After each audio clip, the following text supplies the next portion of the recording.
Hey guys, what's up? Today in the BrickLab, we're going to be fixing up the Mandalorian's Dark Saber. So if you've seen both of my other LEGO Star Wars videos, then you know that I am no Star Wars expert, and I know next to nothing about it. But what I do know is that LEGO Star Wars fans are upset, because even in the latest Mandalorian set, this is what we're still getting for the Mandalorian's Dark Saber, when it should look a little something more like this. So the question is, how do we fix this bland weapon up, or at the very least, make it just a little bit more interesting? So first up, what I would do is actually just replace the bright silver handle here. Even just swapping it out for a gunmetal gray one would be a big improvement in my opinion. Again, that's not very accurate, but it looks a whole lot better. Of course, the next best solution would be to actually use maybe one of these blades, which comes from some of the Ninjago sets. Blade pieces have recently come out in dark gray in one of the Monkey Kid sets, so they're also a pretty decent option too. Of course, if you want a more dynamic weapon, you could always use this blade piece, which comes from Cole's Epic Battle set from earlier last year. It's probably not the most accurate looking, but I imagine it would look pretty cool if you're posing this in some sort of action scene with the Mandalorian facing off against a squad of clone troopers or something.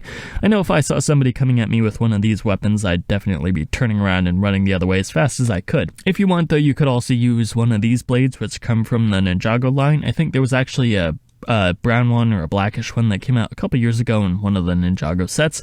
I don't have it on hand right now, unfortunately, and this is the next best option. The bluish color isn't the best, unfortunately. I would say my top choice for these blade pieces would probably actually be one of these black ninja katanas. That way you could have the gunmetal gray hilt and also the black blade. Unfortunately, the handle is just a little bit long, and that makes this thing look super ridiculous.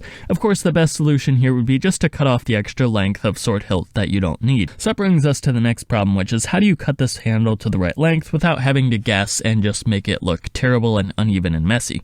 Well, the answer is you can use one of these other blade pieces to help you measure, or even better, just use one of these Technic pieces like this wheel here.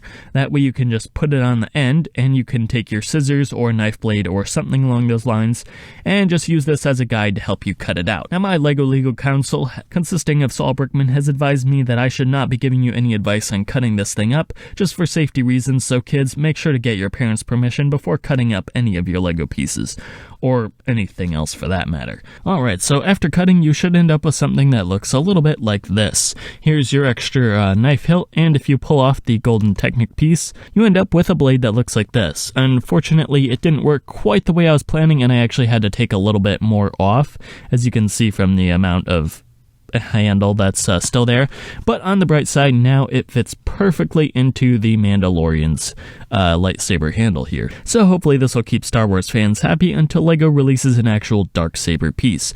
That's my final note on that. If you enjoyed this tutorial, you already know what to do. Like, comment, share, subscribe, and do all that other good stuff. Alright, that is it for today. Thank you guys so much for watching. If you made it this far, don't forget to like, comment, share, subscribe, and do all that other good stuff. And if you want to see more of my content, please feel free to check out the other videos on my channel. And if there's something you want to see me build, feel free to leave a comment in the comments section below, and I will see what I can do. Again, that's all I have for you guys today, so I will see you next time.